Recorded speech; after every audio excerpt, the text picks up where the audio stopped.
तो आज हम देखेंगे प्रोलैप्स्ड इंटरवर्टिब्रल डिस्क के बारे में, जो कि एक कॉमन कंडीशन है। तो इसे समझने के लिए पहले हमें इंटरवर्टिब्रल डिस्क के बेसिक कंपोनेंट्स देखने होंगे, जिसमें कि पहला कंपोनेंट है न्यूक्लियस पल्पोसस। तो न्यूक्लियस पल्पोसस है वो इससे सेंटर में लाई करता है और ये एक जेली लाइक मटेरियल होता है और इसमें एक हायर वाटर कंटेंट रहता है। एनालिस फाइब्रोसिस है वो ऐसे सराउंडिंग में रहता है न्यूक्लियस पल्पोसस के, जो कि एक फर्म स्ट्रक्चर है और ये फाइब्रोकार्टिलेज से बना होता है।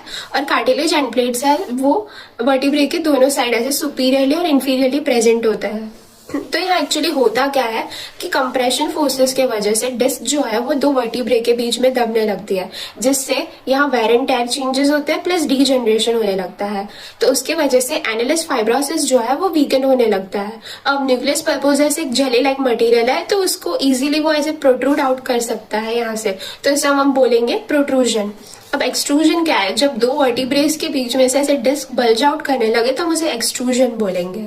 सिक्वेस्ट्रेशन ये है कि यहाँ से जो स्पाइनल नर्व्स पास होती है, तो ये न्यूक्लियस पल्पोसस का एक फ्रेगमेंट जब स्पाइनल नर्व्स को कंप्रेस करने लगे हम उसे सिक्वेस्ट्रेशन बोलेंगे।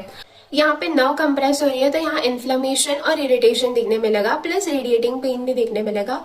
इसके बाद आता है स्टेज ऑफ फाइब्रोसिस, यानी कि spur formation at vertebral margins देखने मिलेगा।